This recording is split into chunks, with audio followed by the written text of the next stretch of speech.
Welcome to the Fantasy Champions Fantasy Football Podcast. Here's your host, Morgan Colby and Rick Lemon.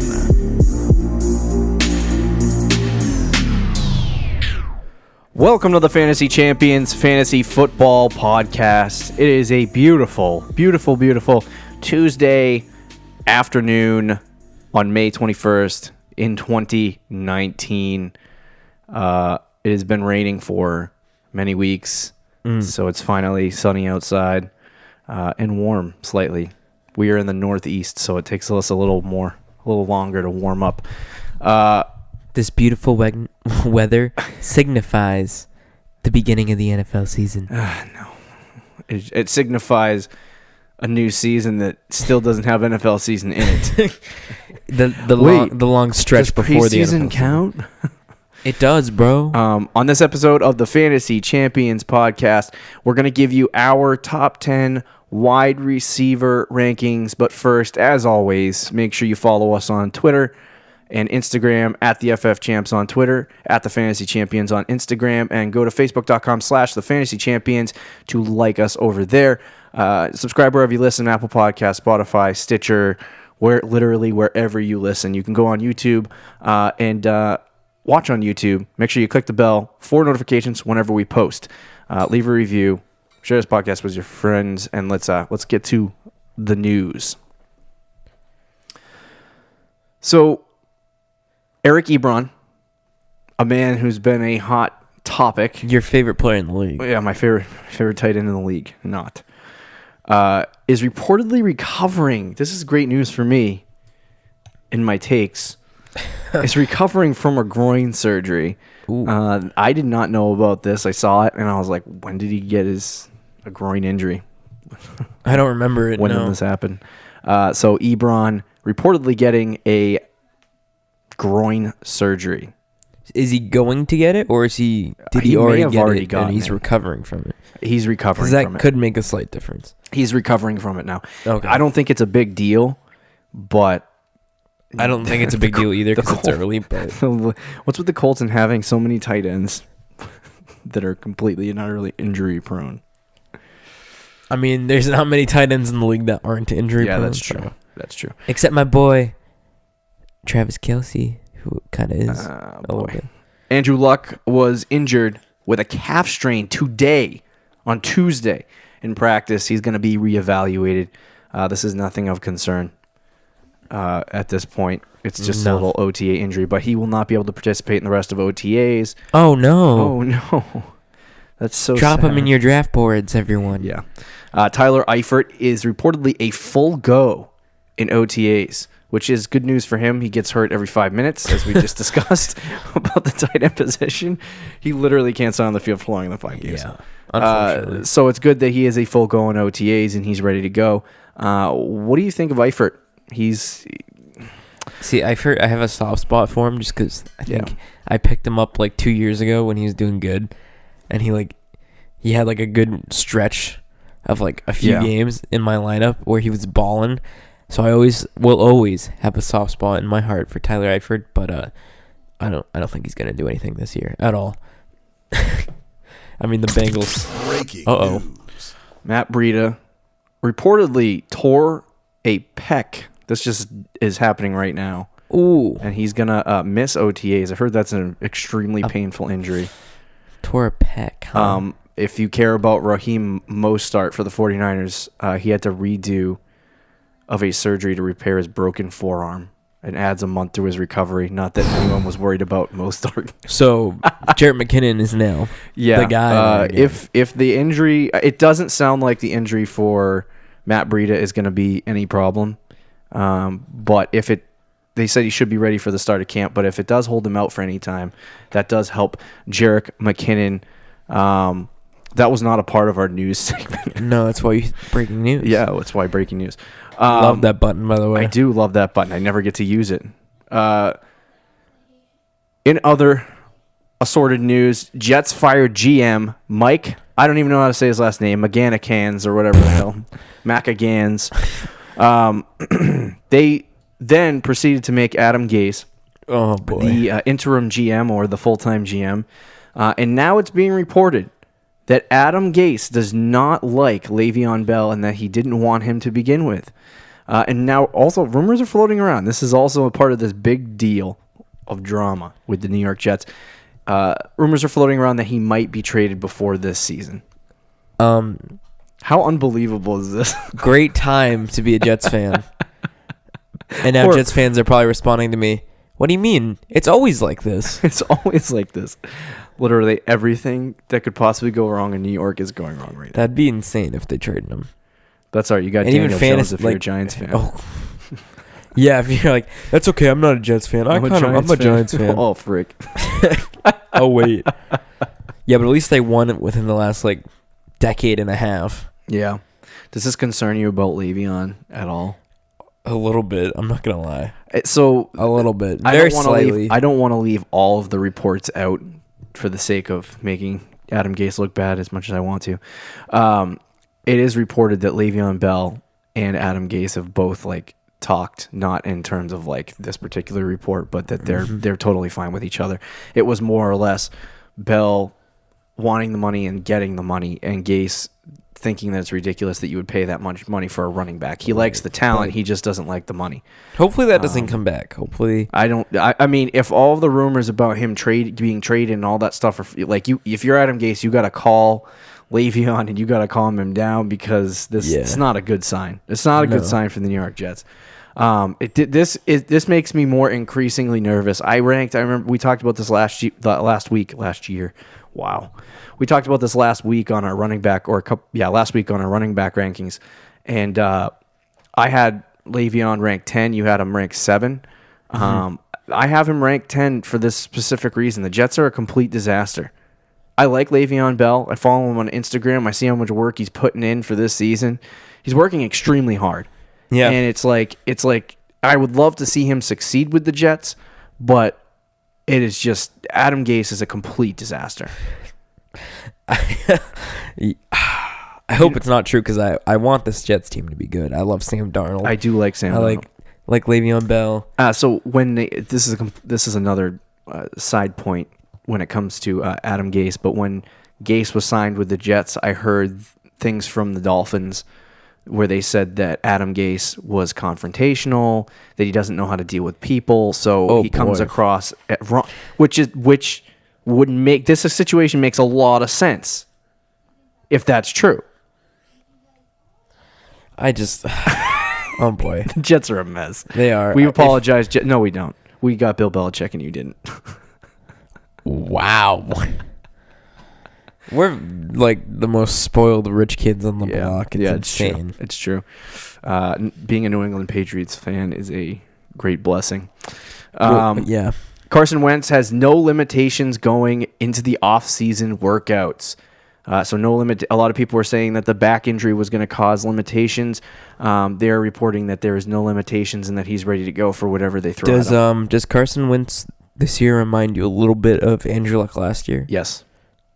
Okay. He is extremely not like Andrew Luck. You kind of felt you didn't feel very good about going into the season. Sure, but you wasn't sure, but you knew you wasn't. I said you wasn't. You weren't sure if he was gonna You had an idea though. He's been out for a year and a half, pretty much, and there was he's finally healthy. Yeah. But yeah, you're definitely still nervous. I think it's kind of similar with Carson Wentz. Yeah, I would agree. He's getting way undervalued right now, because people are treating him like he's just some kind of average quarterback, especially because he was last year. He was last year. Oh yeah, 100%. But I think that he's better than what he can play in the NFL at MVP. That wasn't a flash in the pan. He can do that. It's just he's been so injury prone, and he's been so, I guess, relying on the success of the pieces around him. I think last year too, he was playing well until he reached the point in the season where I think it was when they traded for, was it Golden Tate? Yeah. Can't remember what Marvin Jones or Golden Tate. They got Golden Tate, yeah. So they got Golden Tate, and he didn't fit at all with the Eagles. And Carson Wentz was forcing it to him. He was just forcing it to him, and it wasn't working. He went away from Alshon, the guy that he uses all the time, and it didn't work for Carson Wentz. So I'm rooting for Carson Wentz. I love Carson Wentz, but I won't be drafting Carson Wentz as much as I do. I've been doing increasingly doing more and more mock drafts as we approach, draft season. Yeah. And I've been seeing Carson Wentz go in the 11th, 12th, 13th round. There's temptation there, real temptation to take Carson Wentz. But I just don't know if I can do it. After last season, it was a lot. But I do see him as he could be an Andrew Luck type player, but he could also be the other side of what we thought Andrew Luck might be if his arm didn't work.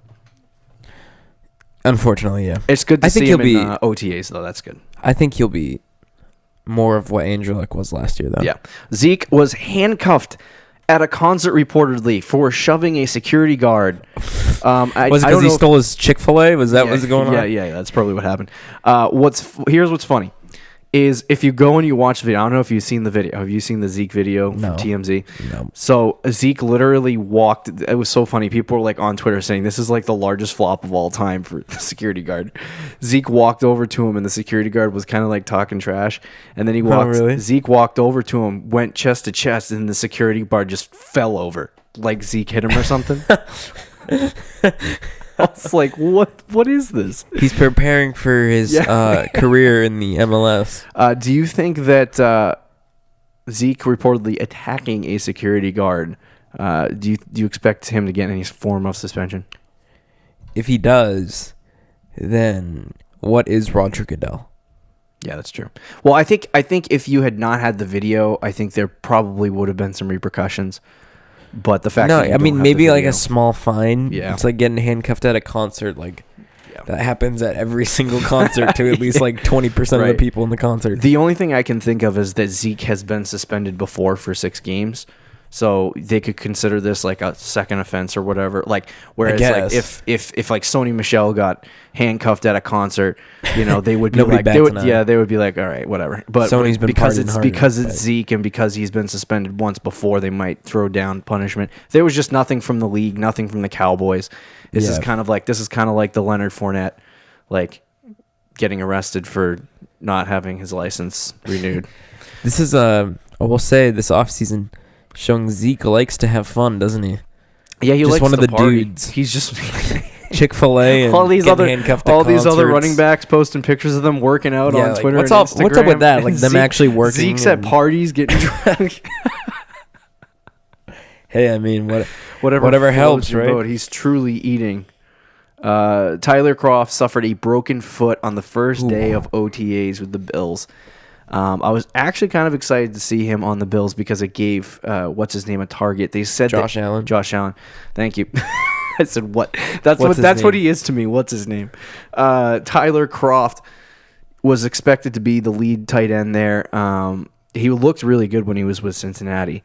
But they said he's going to be out 3 to 4 months, which puts him slated to he may be able to come back for the start of the season.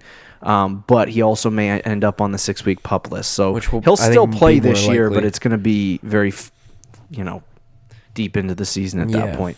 And I don't see him adding much value anyway. Another quick note before we get into our main segment. Zay Jones took I believe I read this today.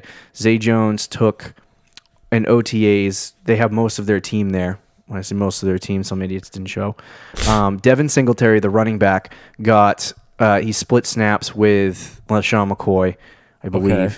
And then Zay Jones is supposedly going to get the most targets of the team. That's what's being reported. That he should. He was taking wide receiver 1 or 2 reps. So that's relatively I think that makes interesting. Sense too. Next to Cole Beasley, I think they said it was. Yeah, Cole Beasley. It's one of those situations where you're not really going to get any information. You're trying to piece together this information, but you're not going to get anything until halfway through preseason. Oh yeah. So let's move into our 2019 wide receiver rankings. We're going to discuss our top 10 early wide receiver rankings. These probably will change as the offseason goes about. I did a wide receiver rankings in March. Yeah. And then I did one right now. The ones we're doing right now in May, and the difference is just, besides the top 3, is astronomical. It's crazy. Yeah, it's crazy how much things move up and down. T.Y. Hilton was 15 on my list then. He moved up real fast. So it's interesting to see how things have developed over the last couple months. And over the next 2 episodes, we are going to discuss the top 20 today, 1 through 10, Thursday, 11 through 20. So let's get started with our number 1 ranked wide receiver. Wow, help me out here. Consensus for everyone. Wow. Yeah, you butchered that. What is interesting about this consensus number 1 is that he was ranked actually coming out of the season in January, February, and March. He was ranked as the number 2 wide receiver in all formats. Not by me or you, but by experts, right. as the guy who should be taken off the board as the 2nd or 3rd wide receiver.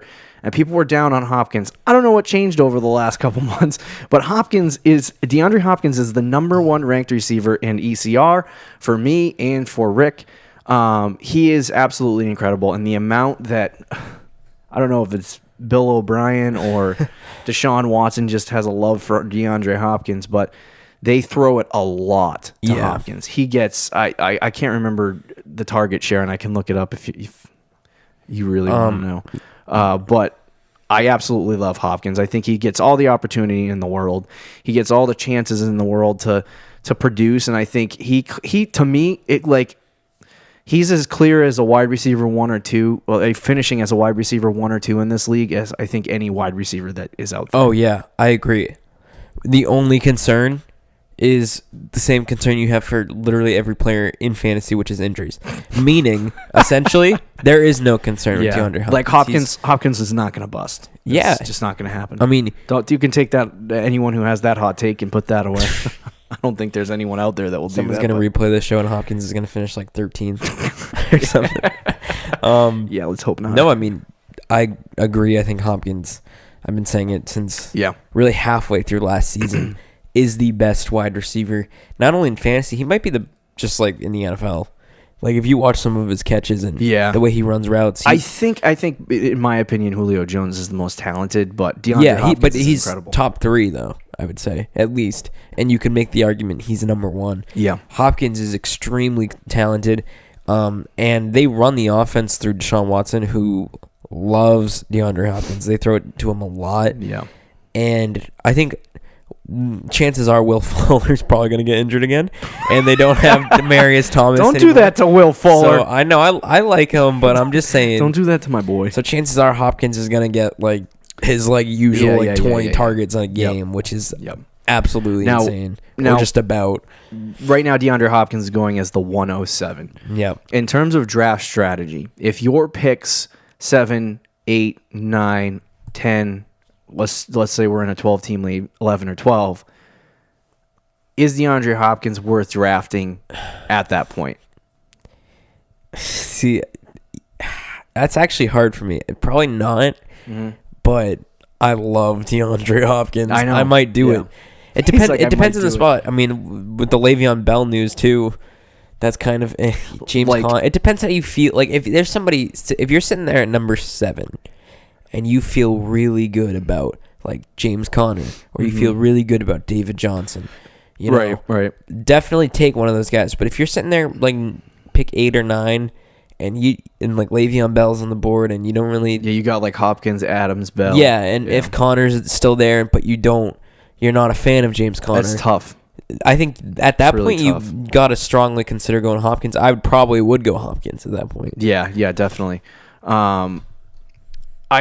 For me, I don't want pick 8 or 9. No, and I don't. Well, so quickly, if you have like pick 8 or 9, and you do take Hopkins, you're still not completely going away from the strategy because you have pick 12 in a 10-team league, and now you're taking a running back.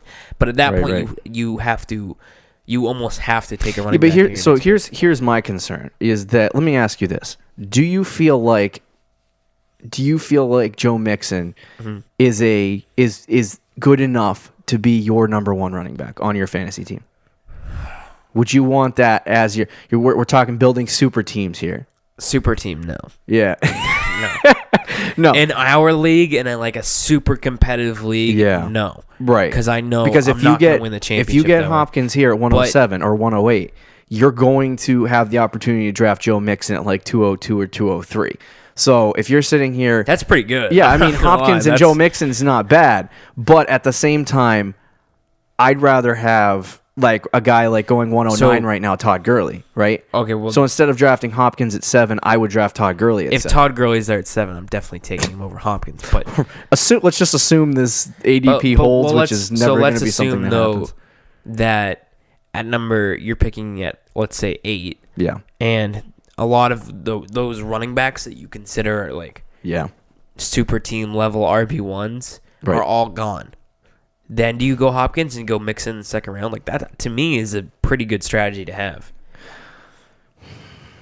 I mean, I would. Like let's say it's Bell, Connor, and Mixon, you're taking a very calculated risk in hoping that because you need to hit in that early second round pick too with a running back. Like Mixon better be there at 12, you know? Yeah, because like you get screwed out of Mixon, you're gonna have Dalvin Cook, Nick Chubb, and Damian Williams as options, which is that's unfortunate. Nick Chubb's not awful, I don't think. And Cook's I just think it's hard to have that end of the first round, selection because you do have to make these tough decisions. Yeah. Whereas like picking 102, 101 to 106 or 107, you got the top 10 running backs. Like if you're picking 4th overall, you're like, oh no, I can't pick Kamara. He just got picked, so I guess I'll have to take Christian McCaffrey. We have the same situation, our second-ranked wide receiver. We have the same situation with our second-ranked wide receiver, who is Davante Adams. Yeah. He is ranked number 2 for me, ranked number 2 for you, and the ECR is 2. So collectively, the second guy we agree on, he obviously fantastic. One of the things about Davante Adams that really stuck out to me is the fact that he probably gets equal to or the same, because literally there's nothing else in Green Bay to throw you. He gets equal to or the same amount of targets as DeAndre Hopkins does, but he has a better catch rate. So in a full PPR setting, Davante Adams, now we're assuming half PPR right now, but in a full PPR setting, Davante Adams is on my list. In a full PPR, he's ranked 1. Yeah, he has to be, because he can literally, I think he had over 110 catches last year or something ridiculous. Which is insane. And like when you talk about that in terms of fantasy points, it's absolutely asinine. He's a great wide receiver. He puts it together, but he also falls into that 107, 101 to 109 situation. And do you want to be, like we just asked the question, do you want to be drafting a wide receiver at that point? Now, at 109, there's not much left. So with Hopkins' likelihood, he's going to get taken like 6th or 7th overall, which is, I think, a little too early. Adams is going to be taken like 9th or 10th. At that, if you're sitting at number 10, then you in a 10-team league, you got pick 11 too, right? So you're not even worrying about, like, you could. It doesn't matter if you go Adams at 10 and Mixon at 11 or Mixon at 10, and so it doesn't matter if you're picking number 9. Do you take Davante Adams? It's tough, isn't it? Yeah, I would. It kind of depends on what the rest of the draft looks like, and you have to know who you're drafting with, if that makes sense. If you know at pick number 12, you're picking at number 9, you know at pick number 12 you're going to get a running back, then fine, you can take Adams there. Yeah. If you're unsure that you can get a legitimate running back at number 12, I don't risk it. That's tough. Yeah, for me, I'm not really. My strategy, drafting a wide receiver in the first round, is like going against my strategy altogether. And as good as Hopkins and Adams are, here's what I do. As much as in a redraft league, as much as it is impossible to rip off a trade of that magnitude, I would rather take the James Conner, Le'Veon Bell, Todd Gurley at 107 to 110 or 110. I'd rather take one of those 3 guys instead of taking a wide receiver, knowing that if I get enough. Because here's the thing, is that if you draft, there's so little running backs in fantasy football that if you go out and you draft 3, maybe 4 running backs in the first 6 rounds, people are going to be like, you're going to have 4 running backs, and that's 4 running backs everyone else doesn't have. Whereas that stupid team who drafted 3 wide receivers in the first 3 rounds because they felt compulsed to do that are sitting there going, I need a running back. And now you go to them and they have DeAndre Hopkins and you say, well, I got this guy. And that's where you work a deal out and say, hey, I want to grab DeAndre Hopkins, I want to grab Devontae Adams. It really depends on how much people hold on to their players in the league. Yeah, I mean, I think in a lot of leagues, if you have Hopkins or Adams, they're probably not going to want to trade those guys. Unless it's like a really good package. Or they're very desperate. In my 10 years of playing fantasy football, I have learned quite a bit about drafting wide receivers early.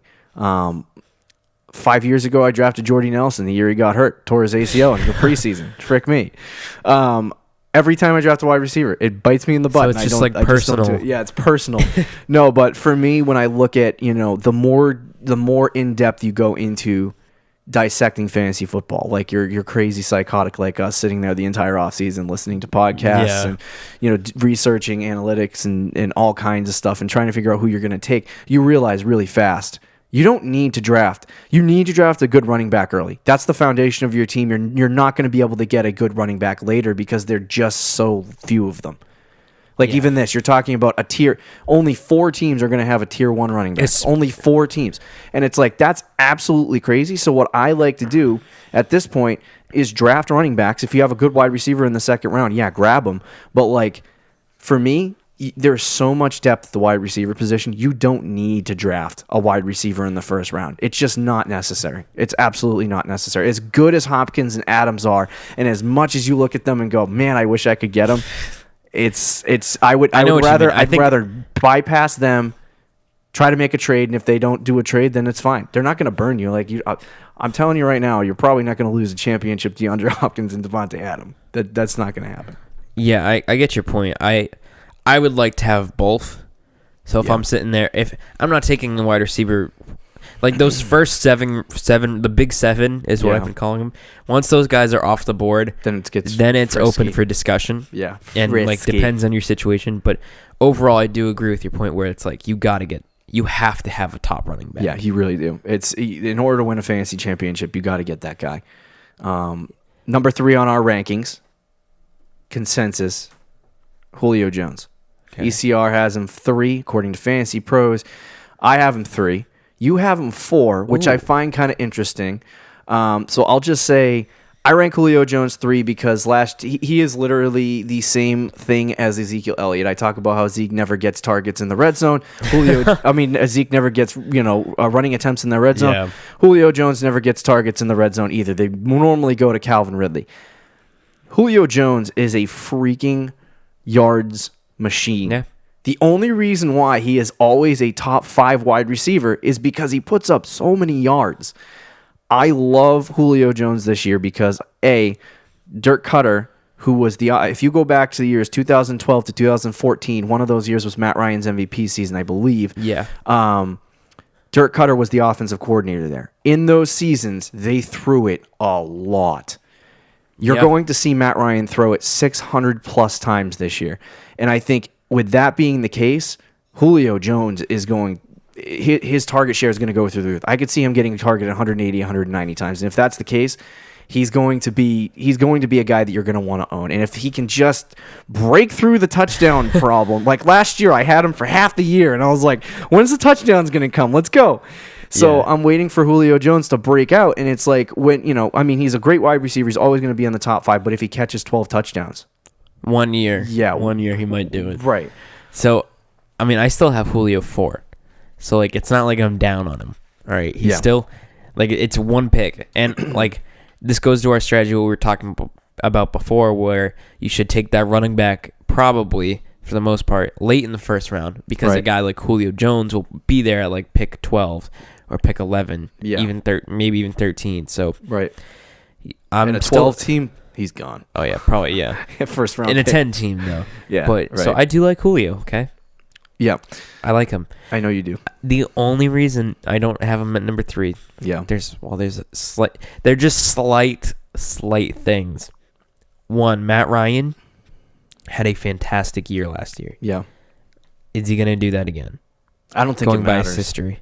I think it does. I think that does matter. Considering now Calvin Ridley is on the team, I think that makes a difference. That was a big concern for me when I first did my rankings 2 months ago.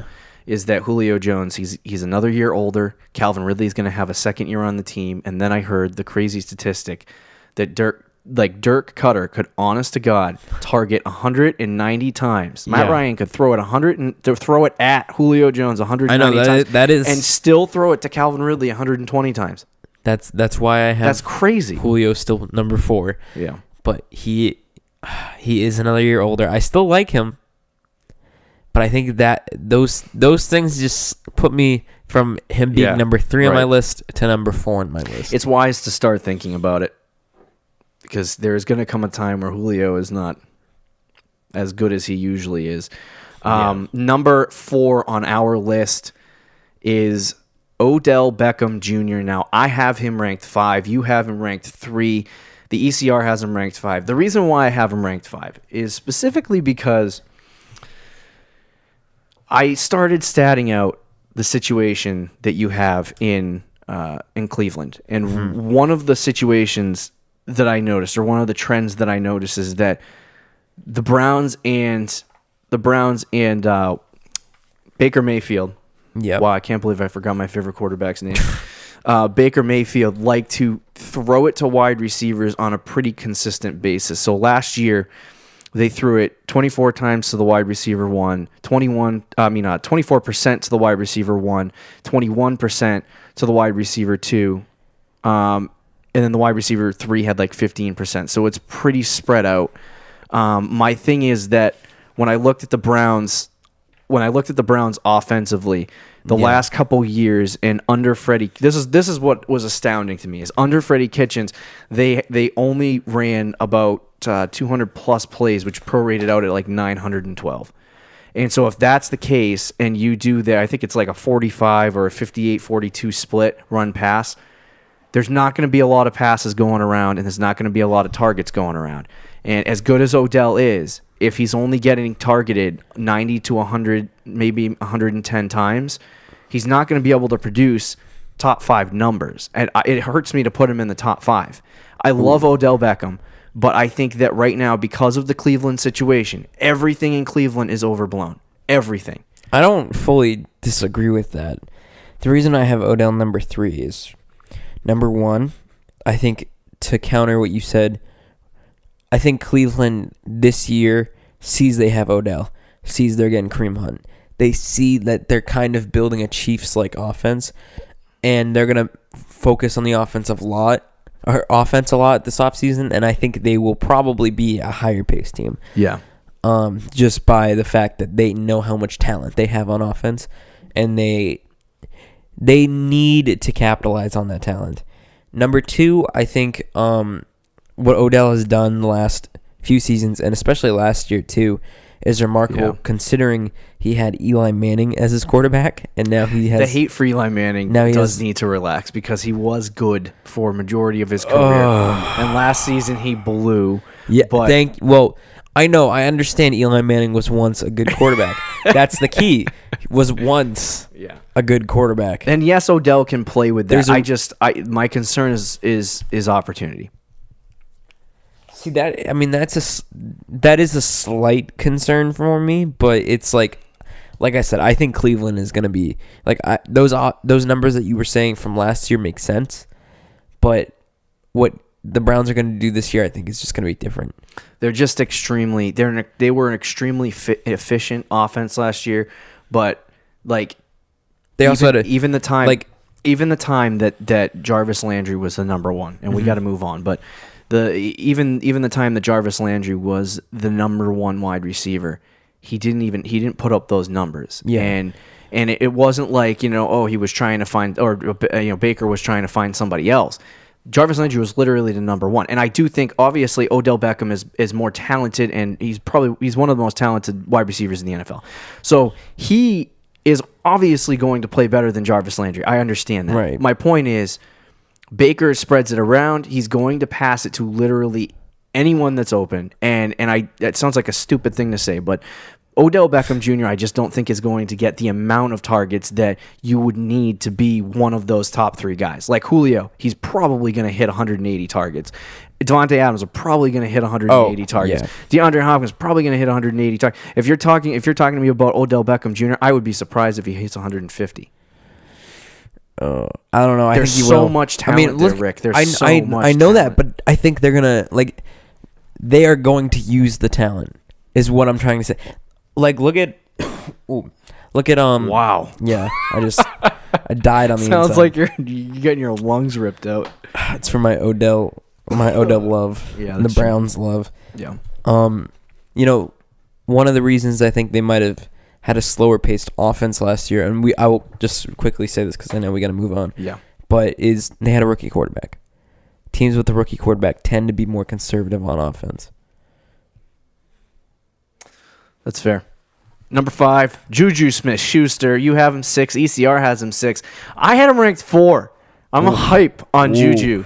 It's a little bit of The a Juju hype It's not a train. hot take, but it's like It's not actually It's like, see. Here's the thing with me, and I'll say this quickly because we gotta get moving. But Juju Smith-Schuster is going to get a lot more opportunity than Odell Beckham is, and I think that for Juju, he showed he can play. I don't want to talk about whether he was good with or without Antonio Brown or if guys were pulling him off. Like, I think that's nonsense. That's like, if you're getting thrown to and you can catch the ball, he's a good route runner. He can figure it out. He's talented. If he gets targeted, the amount that that Antonio Brown got targeted, Juju is going. I'm not saying he's going to produce like AB because AB was a different kind of beast.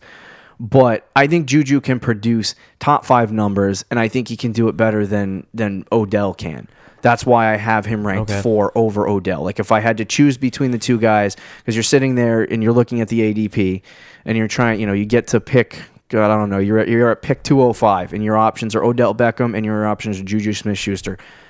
A wide receiver getting drafted off the board, Odell 15, Juju 16. So you're sitting there at 205, and you're like, am I going to take Odell or am I going to take Juju? Yeah.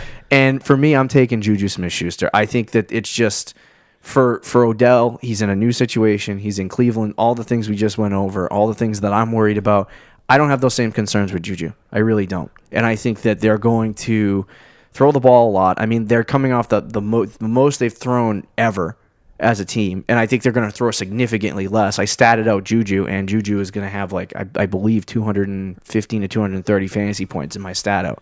So that's a top 5 finish. Yeah. So it sounds like a hot take, but as the 5th wide receiver off the board right now, or the 6th wide receiver off the board, I'm taking Juju in the 2nd round. I mean, I would absolutely love to do that.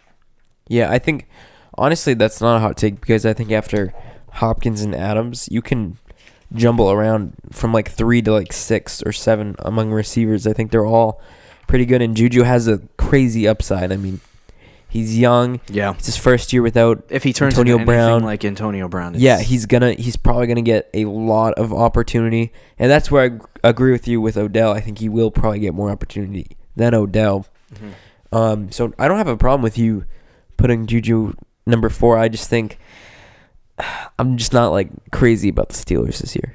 Yeah.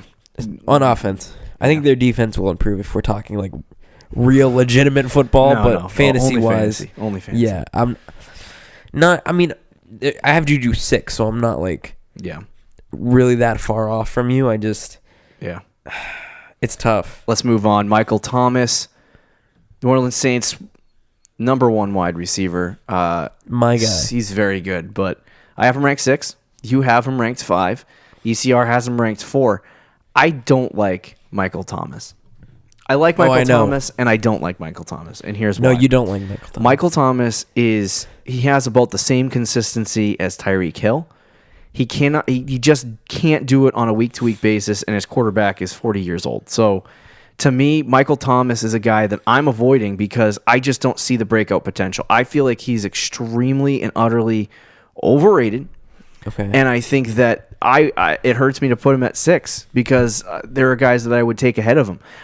For me, fantasy football is about consistency. On a week-to-week basis, I need to be getting fantasy points to win games. And when Michael Thomas does not provide that, I sit there and go, why do I have him on my team? Now, if you're sitting there, and right now, I wouldn't draft him at this point, but he's pick 203. If you're sitting there and you're at 203 and there's no other options and Mixon's off the board and your options are at running back or Dalvin Cook and Nick Chubb, and I'm sitting there and I'm looking at Michael Thomas, I'll draft Juju over Odell and Michael Thomas at 203. But I might just take Michael Thomas at 203 because I know there are people that love him. And I know that there are people that'll buy him. So if that's the case, that's one of those, okay, maybe there's a weak spot on my roster. I have this really good wide receiver. I like my wide receiver core as a whole, so I'll trade Michael Thomas. Always, if you're looking at a guy and you don't like him and you're going to reach for another guy because you don't like this one guy, draft the guy you don't like. Just do it. He has the value. Make the trade. Get rid of him in the future. Make sure he has the value, though, if you're going to do that. Yeah, make sure Michael Thomas is one of those guys that does have the value, but at your draft party, does anyone else want Michael Thomas? Yeah, if you take if you don't want Michael Thomas there and you take him and someone in the room goes, "Dang it, I wanted him." Yeah, then you contact that team then like 2 days after the draft. Right. Yeah. But I get your point with the 40-year-old quarterback thing. That is the reason he's not higher on my list. He's a little lower than the ECR. But I think Michael Thomas is extremely talented. I know you were saying like week to week he doesn't always perform. I don't think that's on him. That's more on Drew Brees in the Saints offense, how they just go as a whole. Yeah. I will say with Michael Thomas though, I think I don't know what it is. This one's more just like a gut feeling. I think he's going to get more targets this year than he did last year. Yeah. Maybe it's just because I look at the Saints like whole offensive core, and other than Alvin Kamara, I'm like, they don't really have anybody, on offense. So I think Michael Thomas will get his fair share, but he's too talented for me not to put him in the top five. Are you okay with him being drafted as the number 4 wide receiver off the board? I think that's a spot too early, but I don't think it's absurd. Because like I said, I think from after Hopkins and Devontae Adams, I think there is a small drop off, and then there's 5 guys that are all kind of similar. Number 7 on our rankings, ECR, me and Rick all agree. Antonio Brown, number 7. He does make me slightly nervous. Slightly, yeah. Because he is as good as Antonio Brown has been in the past, and as good as he is playing football. The targets that he got when he was with the Steelers are just not going to happen in Oakland. I think if he were to get the same amount of targets in Oakland that he got in Pittsburgh, he could arguably finish as a number 1 wide receiver in fantasy. I think the reason why he's ranked 7 for me is more specifically because I don't think that Antonio Brown can do that in Oakland just because of the pure fact that he's not going to get the targets. They're not going to throw the ball a lot. See, that part is true for the most part, but I think he is going to get targets, though. He's probably not as much targets, as Pittsburgh, but more than I think some people will think. Right. They are going to use him a lot in that offense. And I'm almost tempted to put him higher. The reason I have him at 7 is because I just think, it's like a new system. I think the Raiders could also totally collapse this year just because it's Oakland, and it's like they've done all these things, and then they still somehow win 4 games. So over the last... in 17, 16, 15, 2017, 16, 15, and 14. These are the percentages throwing to the wide receiver position as a team. So this includes, running backs, tight ends, and wide receivers. The percentage to the wide receiver 1, who was Antonio Brown, in 2017, it was 30%. The second guy was 14%. In 2016, it was 26%. The second guy, 11%. In 2015, it was 32% to Antonio Brown, 15% to the second wide receiver. In 2014, It was 30% and then 14% to the second wide receiver. Those numbers, you're talking about 30% of the target share of an entire football team going to one guy. That is crazy, but that's not going to happen in Oakland. Will it? No, it's not. Antonio Brown needs who's Derek Carr going to throw to? I don't know. He couldn't complete passes to him. Well, so that is a different. Okay, so Brown might get the targets, but will they be completed passes? Well, yes, for Antonio Brown, yes, but not if Derek Carr's throwing 30 feet over his head. Yeah, that's true. But I do like. This is why I do like Antonio Brown, and we got to move on to the next guy. But he's right now he's getting drafted at 209. So in a 10-team league, he might even fall into the 3rd round. And at that point, if you're getting a guy who can finish in the top 5, top 4, potentially if they throw it to him that much, you actually get a really good value late 2nd, early 3rd round.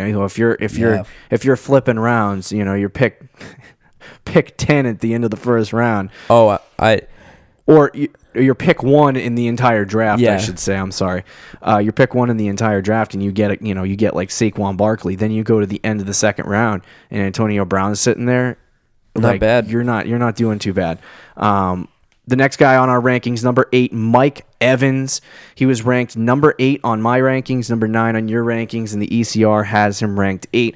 I really do like Mike Evans. One of the things that I actually that changed my mind on Mike Evans, because coming out of the season, I was like, okay, he's kind of overhyped. He's getting older, and then I looked at his age. He's pretty young, actually. I looked at his age, and I was like, wow, I was wrong about that. He was drafted in the top 10, 4 years ago? Yeah, something like that. He's extremely young.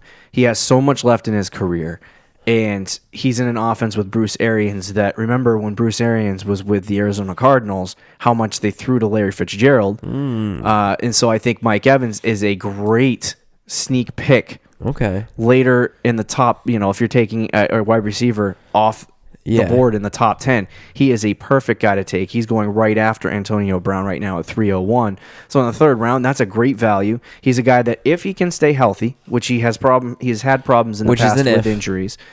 If he can stay healthy, he's a guy that could break out and be a beast. And honestly, to me, this is where I start in my draft strategies and my planning right now, at least as of right now for ADP. This is where I'm starting to think about taking a wide receiver. And if Mike Evans, my God, is on the board in the third round when I get there, Mike Evans is a guy that I'm taking. You're going to take your pants off and you're taking Mike Evans. I'm okay with Mike Evans. Seriously, he could be like I asked you earlier when we were talking about DeAndre Hopkins, or if you drafted DeAndre Hopkins and then you got Joe Mixon in the second round as your wide receiver 1. If you had 2 stud running backs in the first 2 rounds, so you drafted Todd Gurley and you got yourself Joe Mixon, right? And then you go into the third round and you somehow had the ability to draft Mike Evans. Are you okay with that? Yes. Yeah, so that's the strategy that I live out because of the depth at wide receiver and how late they go. Everything you said makes sense. Oh boy. But it's always a but. There's a reason Mike Evans is Mike Evans. Yeah. It's like every single year it's Mike Evans is going to break out this year. This is his breakout year. Well, he does break. He gets in the top 10 every year. Where did he finish last year? Half PPR. Can you look that up? Yeah, I'll look that up now. I feel like every single year you take him at the end of the second round or very early third round, and he always disappoints you. He never lives up to the expectations. That's cold. Ever. It's true, though. He doesn't, which is unfortunate. This year he might. So Mike Evans finished as the wide receiver 6 this year. Did he really? Yes. See, that's just odd to me. That in 2017, he's sneaky. In 2017, I believe he got hurt, right?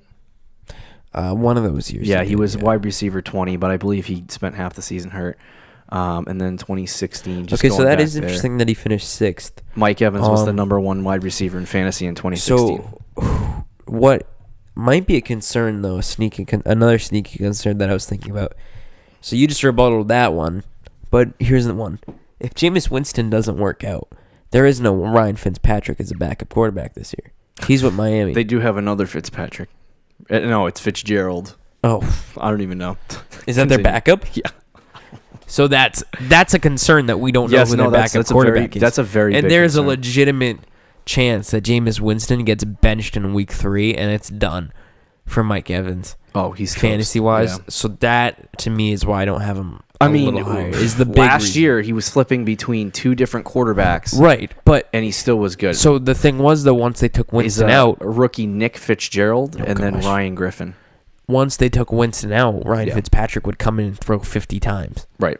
So it would be 2 different quarterbacks, but he was still getting targets either way. If they take Winston out and they put this kid in, the rookie, what's his name again? It doesn't even matter what his name is. You don't have to say it. All right. If they put him in, don't make fun of the new Fitzmagic. I'm sorry. Okay. All right. Let's calm down with that one. But if they put him in, they're not going to throw the ball 50 times. It's not going to happen. Yeah, I think that is a little bit of a concern. I think that's why he's going 8, or that's why he's ranked 8 right now. But I have him 8 because of that very reason. If he's on the board, there's 2 guys that in the third round that I would definitely be looking at, and Mike Evans is one of them. And it's for me, I have to rank Mike Evans 8 because I would take him over a majority of guys. I feel like there's Mike Evans, and then there's that drop off. You know what I mean? Yeah, that's fair. And I think that after that, we have ranked number 9, AJ Green. I have him ranked 10. You have him ranked 8. The ECR has him ranked 10. So for me, I think Mike Evans is like dropping off. And then you have the AJ Green. AJ Green is another wide receiver in the 3rd round that I'd be looking at as a possible draft selection to make up for the fact that I drafted 2 running backs in the first 2 rounds. The running back heavy strategy, kind of working out. But I think for me, AJ Green is an extremely talented wide receiver. He had one of the best seasons of his career over the course of the time that he played last season before he got hurt. The only concern is that foot injuries and leg injuries are hugely important to wide receivers. And so I think for AJ Green, it's concerning that he did have that foot injury, but if he comes out, he's ready to go. It's been reported that he's going to be ready for camp, all of this stuff, which is fantastic. Yep. But going out into the season next year, is he going to have that same pop? Is he going to have that same ability to, run routes? Is he going to have all of that? Right. If that doesn't work out for him, then he is a risk play. But for me, in the 3rd round, you could be getting a wide receiver 1. Yeah, I mean, I have him ranked a lot higher than some people. Yeah. ECR 10, so I guess that's not crazy. I have him 8. The reason I have him 8, though, is because, as you said, he was having one of his best years last year. Yeah. And where was he taken last year in drafts? Like mid-second round? Yeah, 2nd, 3rd, 4th round, somewhere around Oh, there. really? I thought it was like I know second I round got him most in leagues. like the 3rd round. I think most leagues, so he was generally a 2nd round pick, but he's always been like a 2nd round pick. Like he's always been considered a top 5, top 6 receiver, and he was having his best year of his career last year before he got hurt. Yeah, the injury is concerning. Blow it. The injury is concerning, and AJ Green has an injury history, and I think that's why he's not a top 5 receiver. But I mean, look at, like, he's expected to be fully healthy start of the season, correct? Yeah. So if you hear that news, that's extremely encouraging, especially for someone like me who, I mean, if he's not healthy after 9 months, he's well, yeah, but give me a break. Well, that's a concern though. If like a foot injury with a wide receiver, and it's like, oh, he's still not like fully healthy. It's like he might never be, Yeah. But because I do want to see him in preseason and see if he has that same jump. But if he does, and you're getting AJ Green in the 3rd round, ooh. That's a good value pick. Yeah, definitely. Number 10 on our rankings, and the final guy that we'll talk about on the show is T.Y. Hilton. T.Y. Hilton has been teetering between wide receiver 1 and wide receiver 2 for years. And finally cracks into the top 10 in our rankings. I have him ranked 9. You have him ranked 10. ECR has him 9. I think T.Y. Hilton has been so... It's the opposite. It's the complete opposite of what you would think. But he has been so damaged by not having other talent besides himself around him. He now has Devin Funchess. He's got Eric Ebron, Marlon Mack for a full season, Naheem Hines a year after, forward in development. Like, they have some weapons. They have some pieces. They've had the quietest, most successful offseason, the Colts, I think, in the league. And they've done a lot to put their offense back together, and I think T.Y. Hilton is going to benefit from that. It makes me nervous because T.Y. Hilton is I think T.Y. Hilton is the poor man's Michael Thomas. And he does the same stuff as Michael Thomas. Yeah. He does the same exact stuff as Michael Thomas, where he's inconsistent. He doesn't score on a week-to-week basis, but he's a fantastic... Like, for me, I would almost say A.J. Green makes it into my, tier 3, and then the tier 4 starts with T.Y. Hilton and a bunch of other guys. Yep. And it's like, the fact that you're reaching, tier 3 or 4 at the end of the top 10 is awesome, but then there's, the tier 4 is 20 wide receivers in it. Yeah. So, but for me, T.Y. Hilton, I mean, can he be a wide receiver 1 on your team? If you're drafting, this is the problem that I really face with T.Y. Hilton, is that right now he's getting drafted at pick 305, which I think is very high, which is a little too high for me, because when you look at T.Y. Hilton, right, you're building your fantasy team. Do you want T.Y. Hilton in your number 1 wide receiver slot? No. Not at all. No. And so that's where I struggle with T.Y. Hilton. I like him. I would honestly target him in trades, but as far as drafting him at 305, if you're at 305, 306, or 307 and you don't get AJ Green or Mike Evans in the 3rd round, you're kind of screwed at wide receiver. You kind of have to go out and get T.Y. Hilton and hope you can make a trade. But at that point, you've reached into the barrel of wide receivers, and everything else you get is going to be a risk after that. Yeah, I mean, Ty, maybe it's because he seems to burn me in the past. I'm not crazy about T.Y. Hilton. He is inconsistent, like you said. Poor man Michael Thomas, I think, is a very good comparison. But I'm very high on the Colts this year. Me too. Love you, Andrew Luck. So I'm on the T.Y. bandwagon now. Let's go. That'll do it for our top 10 wide receiver rankings. Be sure to listen on Thursday where we talk about wide receivers 11 through 20. Got any closing thoughts for the humble crowd? Here is my closing thought. If you don't pair AJ Green, Andy Dalton, get Christian McCaffrey, and as well as DJ Moore, okay, those 4 guys, you are not going to win in fantasy football.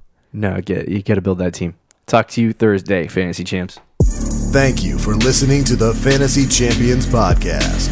Make sure you subscribe on iTunes and YouTube and follow us on Twitter @TheFFChamps.